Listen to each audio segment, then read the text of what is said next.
Hey, everybody, good afternoon, and welcome back to the ChatGTM podcast. We are returning to you live here from the Omni Hotel in downtown Dallas, Texas. We are at the Prosper Accelerator Forum, and as always, or almost always, joining me is my business partner in crime, and good bud, Mr. Chad Horn. Chad, how's lunch? Lunch was 9.5 out of 10. Ooh, It was good. what'd you have? Everything. Okay. What would have made it a 10? I can't think of anything, but it didn't strike me as not possible. That's a pretty high score. It is. I mean, everything was good. Some of it was great. So maybe I just am a harsh critic and I don't give out 10s easily. I was thinking you're an optimist. I think he was a really nice critic. Yeah. I'm like, wow, okay, your standards are you're very fair and kind. It was excellent, but how high is high? Yeah. I don't have to take him to really fancy dinners anymore. This is good. This is good. It's true. I do have lowbrow taste. It is true. Well, everybody, thank you for joining us again for another episode of ChatGTM. As we said, we're here at the Prosper Accelerate Conference in Dallas. We're joined by a AI pioneer and innovator, Mr. Stephen Crowley with Service Physics. Stephen, now I'm going to call you Steve because you're not in trouble. Thank you. Welcome to the show. I'll attempt to stay out of trouble.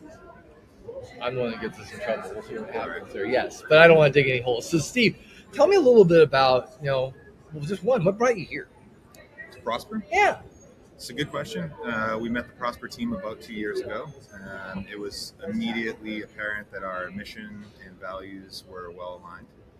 Love that. We're a small company. We're only 6 years old. We're looking for a way to get our message out there, and plugging into the Prosper community seemed like a great opportunity. Yeah. Our initial attempts to join the community were thwarted. We're a small company. We've got about 20 people. Thwarted, good word. Thwarted, yeah. I like thwarted. We had a couple of team members who needed to take some time off in kind of a hurry. Okay. So we talked to the Prosper team and said, we're in, but we need a year to figure our stuff out, get restabilized as a company. Now everybody is back and healthy and awesome. Love it. We're hitting on all cylinders. And so this is our second Prosper event. The first one was amazing. We met a lot of killer people, learned a ton. And in this forum, we're giving back. And so we sponsored one of the on-stage events. Mm-hmm. And then we're doing one of the breakout sessions to talk to folks about different mental models to kind of hack through the noise that can exist in business and get to good decisions faster. Okay, and did I miss the mark when I said pioneer in AI? Is AI part of your strategy, or is that something I just made up on the spot and I had the hallucination? You made it up, but I mean, is there anybody for whom AI isn't part of the strategy? Right. I thought it was a stretch. I was like, yeah. where's he going So with that? foundationally, part of this is the fun of this is I get educated on the market and what people are doing. So, what is service physics? What do you guys do for people who need help? Yeah, that's the most terrifying question you can ask. I hate when people ask that question. So I usually say, "Can I tell you a story?" Okay, tell me a story, Steve. So You were nominated because you're the only guy who could actually answer this question. Yes, Yeah, I know. yes. Your team was like, that guy, he's not here, but he'll be here soon. Well, if you ask them what my title is, they would say chief storyteller. Okay. I love that. That's better than selling. Yeah, in a company that doesn't put much weight in titles, I'll take it. Okay. So I started working at Starbucks Coffee Company in the 90s, back when music was still good. Oh, And take us back. I won't take you back that far. Were you in to tell Seattle the at the service time, base. I was too? in Boston. Okay, actually. okay. But the story gets really interesting in about 2006, when Starbucks was sort of the bellwether of the impending financial crisis that was coming. Starbucks as a discretionary purchase started to feel some of those headwinds before everybody else. And because Starbucks was who Starbucks is, we had access to resources that made that storm a little bit easy to weather. How so? We were able, so we're looking at problems across the organization like product quality. So we knew that more than 50% of the beverages we were putting across the counter were failing by our own quality standards. We also had... And these are traditional coffee beverages, or is the more non-traditional Both. things, frappes, etc.? both. Or frappuccinos? And when we were measuring quality based on temperature, appearance, accuracy, etc., we knew that half of the beverages going across the counter were not meeting our own quality standards. Wow.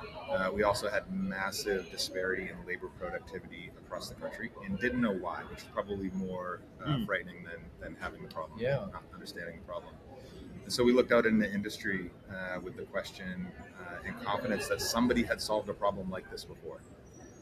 And we met our guides who were ex-Toyota, like Lean Sensei Kaizen experts, who taught us a different approach to operations centered around industrial engineering and lean thinking.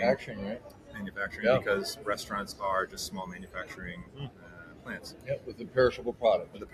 Right? Yeah. So almost more meaningful. Yeah, Right? You know, in time. Yeah, manufacturing has figured out how to make a screw not sit on a shelf for more than a few minutes because inventory turnover is super important. But why can't we apply that same science to a tomato that's actually going to go bad?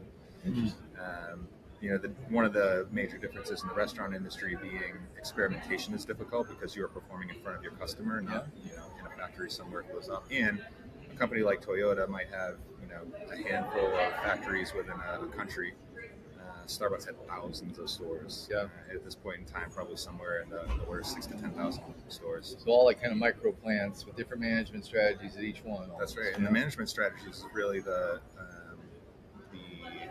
unlock, the enabler. Often the technical solution is fairly simple compared to the science behind changing how people do their work. So management system was a fast follow behind redesigning the service delivery system. Anyway, I'll fast forward because this is becoming a long story.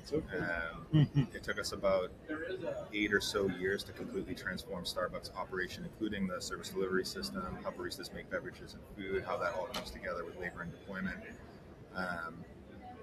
For another day, all of the hundreds of millions of dollars that we were able to help flow to the bottom line and set the organization up from a point of contraction in 2006 and 7, we closed 600 locations, to getting back into that opening 6 to 7 to 8 Starbucks a day for a decade.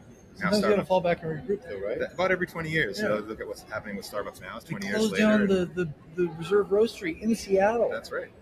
And I'm not inside anymore, so I don't know how or understand why those decisions were made, but I'm sure it was with good reason. Sure. See, on the heels of working at Starbucks, both my co-founder, who worked at Starbucks, and I were recruited to work at Anheuser-Busch InBev, in a part of the organization that was tasked with building craft beer brands in market where craft beer was not a thing yet. So AB recognized that they missed the wave in the U.S., and the only growth strategy was M&A, which is very difficult and expensive. But what if we could create the markets? And we were doing so through brand experience. So we were opening brew pubs, mini pubs, and tap rooms in cities where we wanted craft beer to become a thing. We were inventing these brands. We already had the brewing capability. We did not have retail and restaurant capability. So oftentimes when I would introduce myself to somebody in this huge company as like leading retail operations for this division, they would say, "Oh, like supply chain?" They're like, no, like supply chain. Like the vocabulary wasn't even there to understand what it was that we were doing. But I had these grand ambitions of, at Starbucks, everything takes 16 months and like 9 steering committees before you can get a decision made. And the transformation took, almost the better part of a decade. And so the idea of going into a business and building it from the ground up based on lean methodology was exciting. And when I got into position, there were already a couple of locations open, and I realized we didn't have the basics. So we went back to like hand washing, and basic food safety, and basic inventory controls and cash handling. Well, while that was all happening, I was traveling a lot. About 150,000 miles a year was my pace. It's a dubious honor with the airlines, right? Yeah, right. And a lot of these like long haul flights to like Brazil and Argentina and China. And so I was crushing through audiobooks, and not everyone was a winner. And one that wasn't actually became like the nugget, the seed from which service physics started to sprout. So the name of the book was The 4-Hour Body by Tim Ferriss. 4-Hour Work Week, great book. 4-Hour Body, not as great. Not so much. A lot of pseudoscience in that, but there was a nugget that really affected me, which was this idea that there's a minimum effective dose of something you can do before you start to get diminishing returns. And so the thesis behind the book is like you find the minimum amount of sleep, exercise, nutrition, whatever you do these things, you can have the perfect body in 4 hours. Okay. Not so much. I'm also reflecting on the transformation at Starbucks and all the benchmarking we were doing across government, education, industry, and learning that often like these lean transformations fail, and like thinking about why they fail, I was starting to have this insight that there's a lot of like really exciting concepts within lean thinking as a discipline. People get excited about that and they want to do everything, and they end up just like stifling their own transformation because they're trying to do too much. And so I started to just reflect on this minimum effective dose concept, and I was like, when I practice lean Kaizen, I'm kind of going back to like the same 5 or 10 things all the time that get me 80% of the way. Fundamentals. The Pareto here. So I wonder if I could distill down the minimum effective dose of lean and Kaizen and systems thinking for restaurants in a way that was like digestible in like 60 to 90 minutes, where people could go and start their practice, which is where the real learning. It's not an academic exercise or a theoretical exercise. This is a very practical. Okay. So my co-founder and I developed this training. We called it Service Physics. We brought it on the road. We piloted it in Brazil, and like I did the workshop, which was like a 90-minute like PowerPoint with some video simulation. But then we get right up after that and go into the kitchen or the dining room, collect some data, develop a hypothesis, run an experiment, take a few loops through the PDCA cycle before we can say like we have made a real difference right now after this training. And I left for a month, and I came back. And when I came back, every restaurant I went into was like, "Steve, you got to check this out." Like, man, I got this pull system with these bottles, and we never run out. The quality's through the roof. Or I did this thing where now the server doesn't have to come over here. One fewer server in the dining room. Everybody's tips are more. Everybody's happy. This is awesome. And like, okay, well, let's like take this a step further. And so we developed a global service physics program. And my co-founder and I were facilitating it in a brew pub we had in one of the most beautiful settings you can possibly imagine. It was a brew pub in Patagonia, Argentina, on the side of a mountain overlooking a lake. On the side of a mountain. Oh man, beautiful, beautiful place. If you're a beer drinker, put it on your beer bucket list. The beer is incredible. But we went through the training. Everybody's heads exploded. It was totally awesome. And now here, my co-founder Brian and I are sitting out on the patio drinking a couple of double IPAs. So maybe he was inspired. And he said something like, "Man, this is too good to be reserved for the biggest beer company and the biggest coffee company in the galaxy." And I was like, "What do you mean?" He's like, "Well, 99% of this industry is small and medium business or mom and pops who are really struggling in an equation that the three legs of the stool have no balance. It's, on the employee side, it's known for being a hard job with low pay. On the owner side, it's known for being low margin and very difficult. Like, you tell somebody working in the restaurant industry, they're like, oh, that's hard." And if we're all really honest about, what it's like to be a customer in a restaurant, there's just like always something that goes wrong. It's kind of like full of all this friction, unless I pay a lot of money for it, which is also kind of not awesome. Right. And so what we have learned is that there's a different way to think about this industry. There's a ton of ways that just doesn't need to be there. And if you equip the operators with some simple techniques and ways to look at things and take the theory to practice and do something about it through experimentation and standardization, there's really, you can flip the script. Your language is really specific, and what I'm hearing is scientific method. That's it, scientific thinking. And one of the things we've been talking about internally a lot is like, science is not natural. It is a human invention, potentially one of the greatest human inventions, but we don't gravitate towards there, especially when the chips are down. We go back to our old ways. Let's surround ourselves with more inventory, more labor, more this, more that, and actually what's needed is less of those things. Not because we want to like cut costs or save money or save space or time or anything. We want to create capacity for the things that really matter. And in this industry, that's human connection, coaching, conversation, taking care of each other, get all the other stuff out so we can put back in what delivers value, what drives value. At the very beginning, Steve, you mentioned you want to reach people here with your message. Is that your message? That's the tip of the iceberg. We can go deeper from there. Tomorrow morning, we're going to talk about we're calling them executive cheat codes, and not necessarily like cheat codes that we see in executives, but executives do have a pretty good reputation for being able to hack through the noise. And how do they do that? Maybe they're smarter, or maybe they've got some frameworks or mental frameworks that help them organize information more quickly to get to the right next step, not even necessarily like the answer. And we also talk a lot about how problem-solving capability is probably the most expensive problem that faces the industry. It's kind of meta, like our biggest problem is problem-solving. But we, just through the nature of our culture, have like, we're addicted to solutions. So it's like stimulus response. We don't take a moment to be like, what problem are we trying to solve? here in the first place? What is the gap that we're trying to close? How will we know when we're done? What type of problem is this? Are we in chaos, or is this relatively clear? And tomorrow we're going to work through some activities that really take that experience that will change somebody's belief, that will change their action, and then the results follow.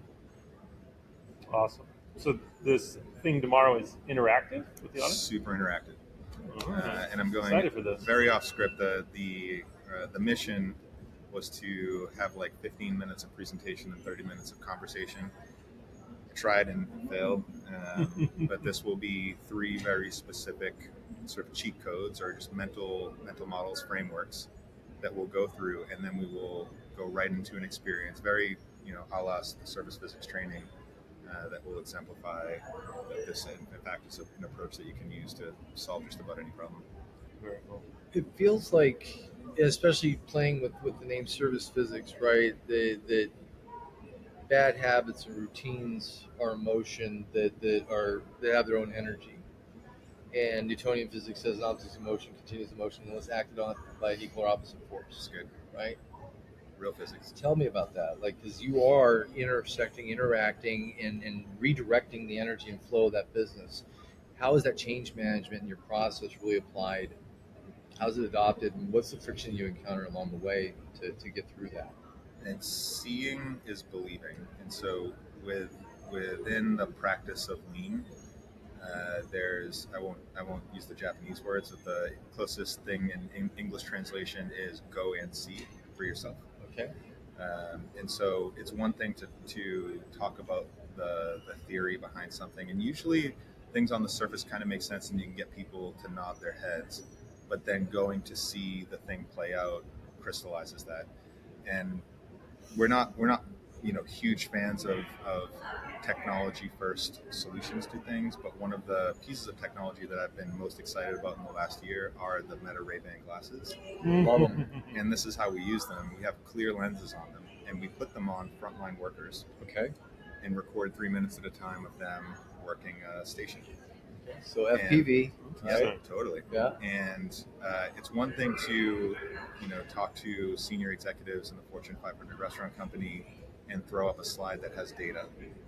It can become more meaningful if we show them a video alongside that data to say, here's the data and watch this play Married out. to the behavior. But it is a completely new thing to put them in the shoes of the cook that's working on that station. And so, like, as an example, we've worked with a lot of restaurant companies that have worked with consultancies that recommend KDS. So you've got now screens everywhere, right? Yeah. We're not really sure what problem we were trying to solve, but this is an accepted technology within the industry. So why wouldn't you just do this accepted technology? They might even make an HR business case, which is like, if you're going to recruit, a cook from one restaurant to another, and they come to your restaurant and you don't have a KDS, like, how will they ever be able to do their job? Yeah. And when you watch the video of a cook working with KDS, what you will see is the number of times that they are watching what they're doing, working with their hands, and they keep glancing up at the KDS. Inefficient. They're taking their eye off the prize. Right? And taking the seconds away to do that. There's also order accuracy problems that happen because, like, as much as a chit moving with a plate seems old school, at least I know if this salad's not supposed to have beets, that information is right there. I don't have to connect this dot to this dot because I've got a lot of things happening here right now. Not to mention ergonomic. That's right. And so that's been a huge way to get to open people's eyes. Just put them in the shoes of the people doing the work. A corporate strategy that is disconnected from the work that people are doing on the front line with their hands is not strategic. So a lot of it happens. We spend a lot of money on these very well-presented corporate strategies that are disconnected from the realities of individual concepts frontline. I forget the airline, but you probably know the story because it's probably crossed your desk more than once. Executive at an airline needed to make they got feedback from guests that the chairs in the airplanes weren't comfortable. So we got all those executives in a hotel, and they all had they each went and checked in the room, and all that was in there was one of their chairs. And they had to sleep in it overnight. And then they all came back with great ideas on how to make the chair more. I love that. That's so good. You brought up you're hinting at some Japanese language and some other term that you had, right? It feels like you found your ikigai here, right? What the world needs, what you're great at, and what you can make money at, somewhere in the middle of service physics lives. Mm-hmm. How's it been received as you started to present this to the world and these businesses? And is there any resistance, or this has really been like bought in for what your process is? Sometimes it's hard to tell people there's something wrong. Yeah, I mean, well, Or we've share. I guess defied the odds of going into business and not failing. I forget what the statistic is, but most businesses fail in the first 5 years. First 6 years, so we've got something. There you go. Well, clearly you're here and something's working, right? I can tell you a little bit about the founding story because for those out there who are founding businesses and thinking it's not going to be a grind, anything worth doing is a grind. It's never easy. I think I heard the Jimmy John's founder talk about like you have to squeeze poop enough. You have to squeeze poop hard enough to get lemonade out of it, or something to that. Because it's a great metaphor and very unique to him. But when we made that handshake in Argentina to start the company, we didn't know what we were doing. Yeah. We're not consultants. We're not business owners. Like, how do we do this? So we went back to New York. We put in the paperwork to get the LLC going, and then we went out and started asking people if they wanted us to do work for free. And so our very first client was pro bono, but we just needed to get some operational reps under us and see if there was a desirable product here. We've got some experience that we've given away some stuff to figure it out. So I admire that. And so we often talk about like the DVF framework for product or service development. It's got to be desirable. The customers want it. It's got to be viable. Does it make money? It's got to be feasible. Can we do it? And we were learning a lot in each one of those spaces through this pro bono engagement. But it wasn't long before we got our first paying client, which was very frightening because now you're on the hook. Yes. Right. Rubber hits the road. Rubber hits the road. And then 4 months later, we were so busy that one of us. So I should also mention we also had our day jobs. Okay. And so we were working in Manhattan. And so a typical day for us was to meet up at Starbucks in the morning, set up cameras on site in the client restaurant, let them run through lunch, and use our lunch break to go and switch out the SD cards and the battery. Wow. And then go back after the end of our day. Yes, 6:30, 7 p.m., go into the restaurant, get the cameras, take them home, wave hi to the family, and then watch the video and crunch the data. And we'd be working on some hypotheses all week, use the weekend to like crystallize that into a message for the client, present that back to them like again on a lunch break or sneak into a breakout room, from our 9 to 5 corporate job. And then do training with the team to actually change things on nights, weekends, mornings. And that was a grind. And then eventually, how many months of that? That was a solid 8 months. And then, Brian, my co-founder, left the W-2 world, and we made a kind of an agreement that was like, one of us needs to hold the job in case this thing doesn't work out, so we don't both starve and, we need to pay our mortgages and whatever. Yeah. And so we made that handshake agreement, and then COVID hit. And so I was like, oh, I'm about to be on the hook for 2 mortgages here. Yeah. And all the work that we were doing, our restaurant clients, because there were small regional brands in New York, we're like, we don't know if we're going to be able to pay you. Yeah, the independents got crushed. Yeah. Right. And we don't know if you can be in our kitchens. And we're like, let's just stop and like take a breath and see how this plays out. And so we were dark, like quiet for like a couple of weeks. And then everybody realized that their 5-year digital transformation strategy needed to be a 5-week digital transformation strategy. Yeah. And Brian was the program owner of Mobile Order and Pay at Starbucks from before Mobile Order and Pay was a thing in the industry. So his retail technology, it was perfect. Yeah. Like, and Jim Collins talks about return on luck, and I always say it's better to be lucky than good. We had a lucky moment, and so we got really busy. But we also didn't know. You remember back to that time people were talking about the second wave of COVID. Is the second wave going to come? Yeah, here it comes. Yep. Right. So we're busy enough that I could have left the job as well, but we're like, let's hedge our bets here a little bit. Let's start hiring a team, which was an inflection point for the company. Like, do we want to be the Brian and Steve show, or do we want to build an enterprise? And neither of us were interested in just having jobs. We were interested in industry transformation. Back to the conversation in Patagonia, like, this industry is broken. Yeah. There's a better way. It's sad that it just can't be more pervasive, more accessible. And so we said, let's just start bringing on team. And then we started to build the team. And then, the second wave came and went. We're still busy. and so we just kept building the team and bringing on new clients. It wasn't long before and actually our first foray out of the Manhattan restaurant scene and into a national brand was in healthcare. Okay. And we started working with a national healthcare client. How'd that happen? This is a good story too.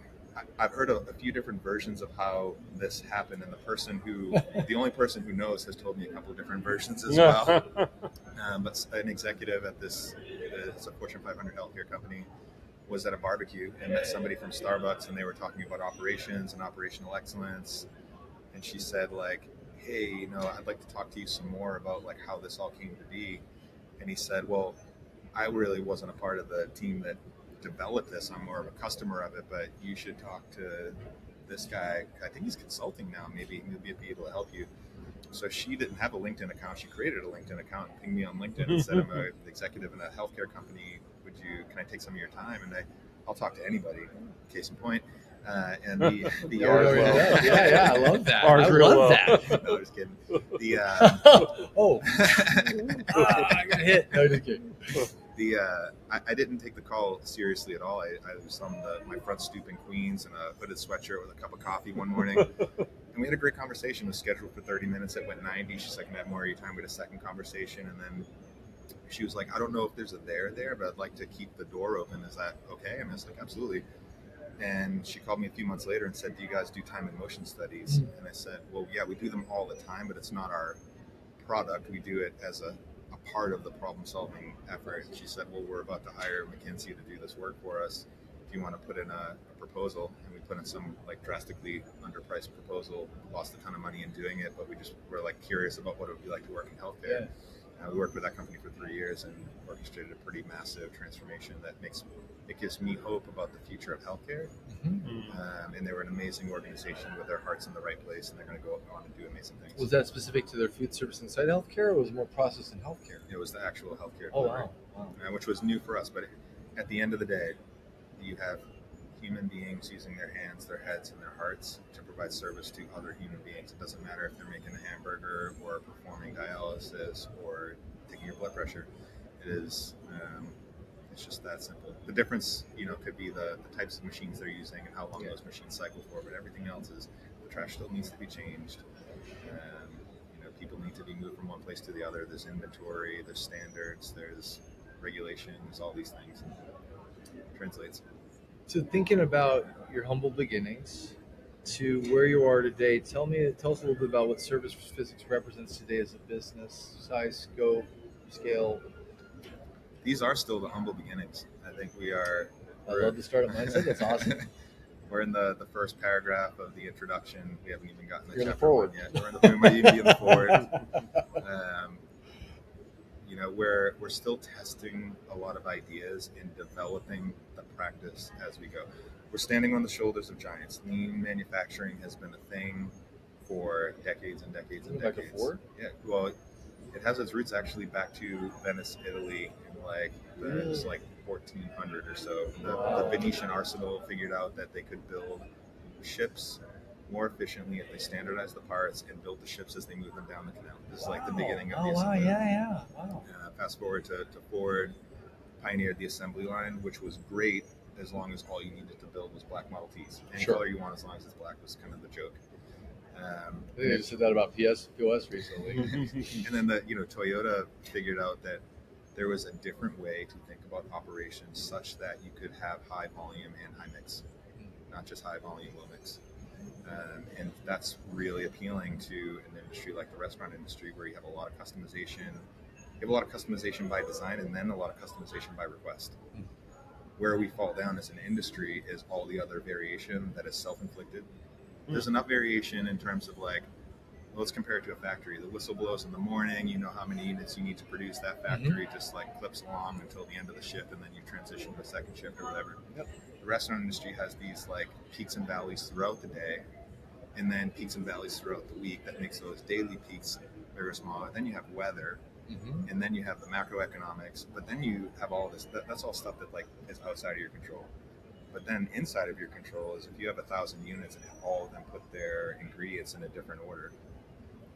It's hard to make decisions about how that operation is supposed to tick.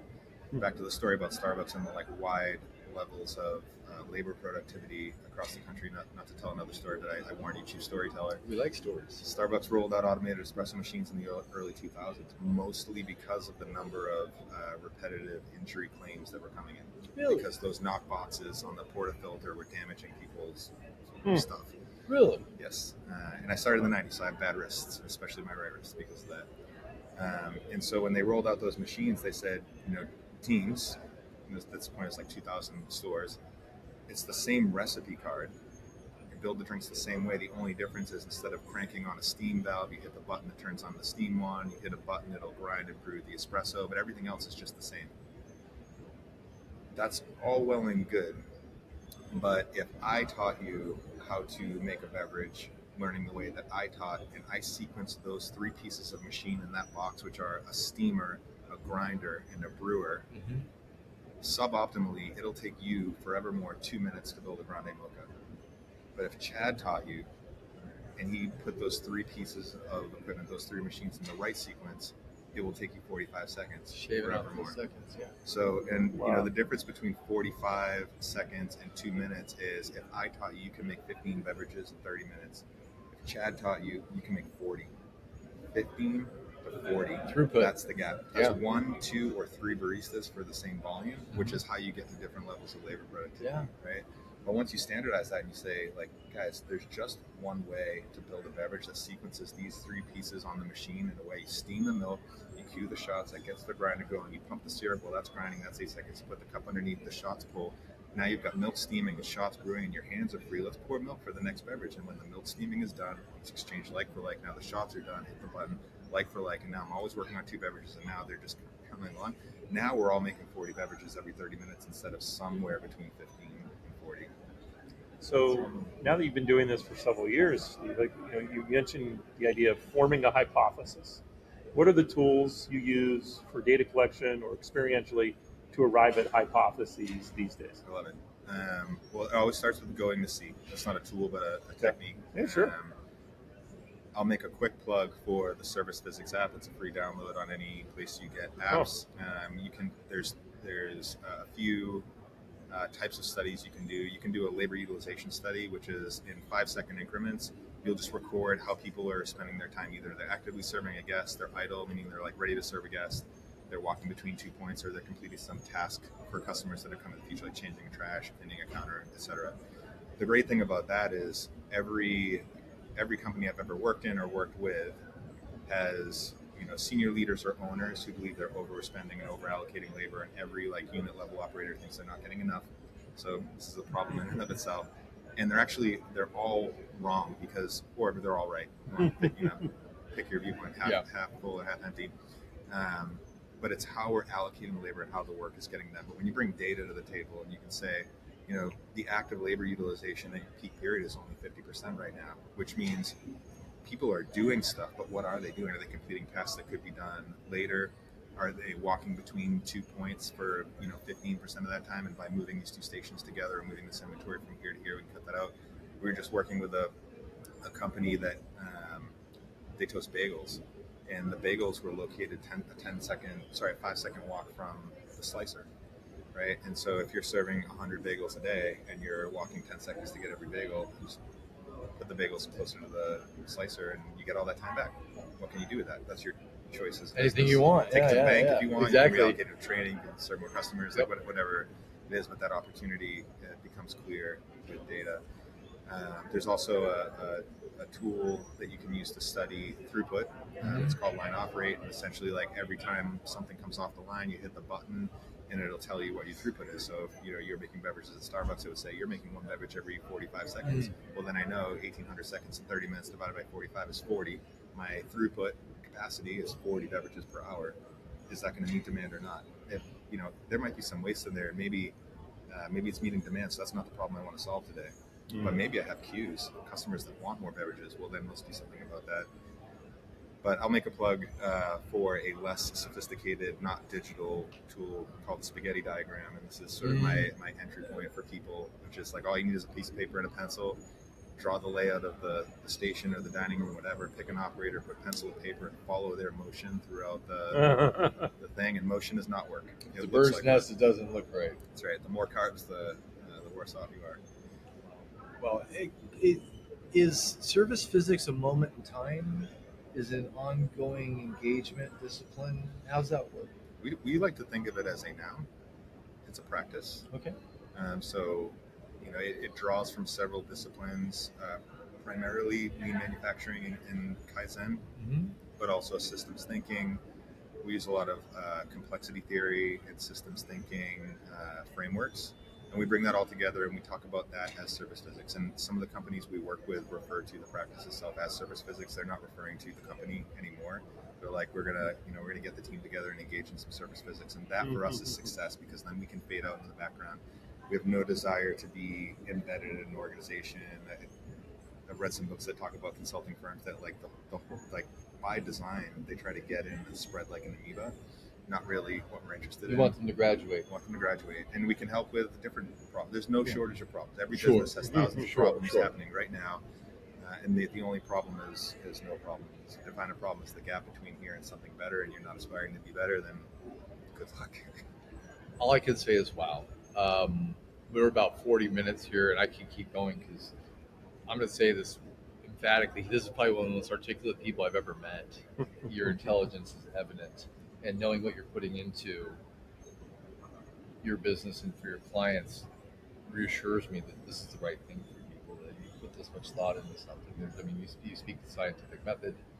You speak extremely, or I can't be as articulate as this guy. Like, really, if I knew you were at the helm or part of a project I was in, I would feel really good about it. Let's work on something together. Let's do it. I absolutely love it. No, just before you go, I just jump on that. So lately we've been on a kick around foundations, right? Because people talk about shiny object syndrome with technology, and there's a lot of great tech, but we see things failing because of foundational issues, whether it's culture, lack of service physics, internet connectivity, telecommunication stuff that all technology lives on. And this seems to me so foundational. Yeah. Get this practice down, because then anything you build on top of it, it'll be a stable foundation. Scale. That's right.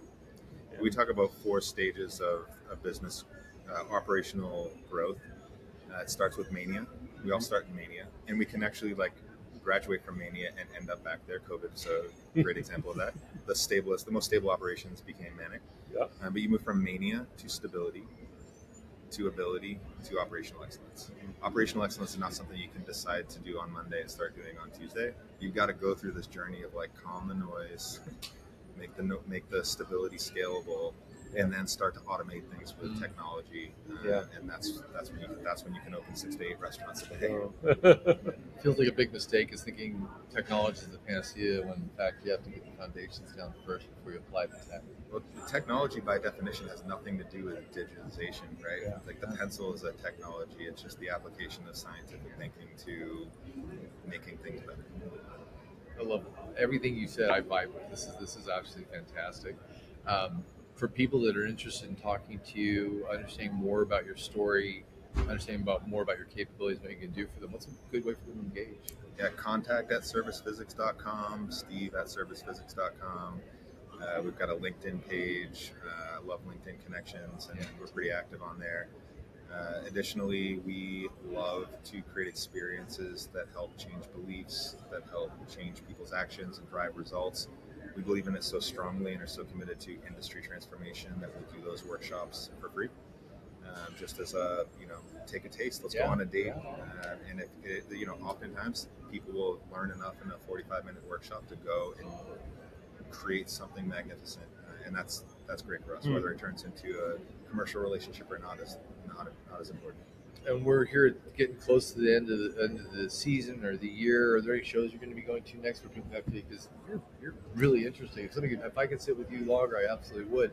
Where can people meet you in person next? Yeah, well, we're going to have a booth at the National Restaurant Association show in Chicago in May. And so we're going to make that very experiential. So if you want to put some hands-on there, that would be awesome. We'll be there too. See you there. In the meantime, open to invitations from anybody who wants us to participate. We want to be at Restaurant Leaders this year. There's a couple of finance conventions coming up that we are interested in going to. And from a personal development standpoint, I would love to attend more macroeconomic conventions and forums because I'm really interested in what's going on around us. I think I hate to say like unprecedented times because I think it's overused, We are. but it seems like whatever direction you look in, there's a bubble. And so I think the industry can withstand a bubble or maybe two popping at once, but what happens if five do? And they're all in clouds of chaos too, right? Exactly. And those organizations with better problem-solving skills, more stable operations, and a grasp on the physics of service will weather the storm better than those of us who are not. Well said. Well said. We'll wrap on that. That was absolutely perfect. Well, everybody, thank you so much for joining us today. Thanks, Steve, and Service Physics for being on the show. If you've heard anything you vibe with here, I think I don't need to tell you, this is somebody worth talking to. I would even consider it a guest that would be a good conversation. I think it's a great conversation in case you come away richer having even spoken with Steve. And I can only imagine his team represents the same kind of ethos equally well. Yeah. So, for now, this is the ChatGTM podcast signing off from the Prosper Accelerate Conference. As always, we're thankful that you're part of our audience, and we also want to close with what we always close with: random acts of kindness. Sprinkle that stuff everywhere. You never know what problems people are having during a day, and a brief moment of something nice can turn everybody's day around, including your own. Take care, and we'll see you next time.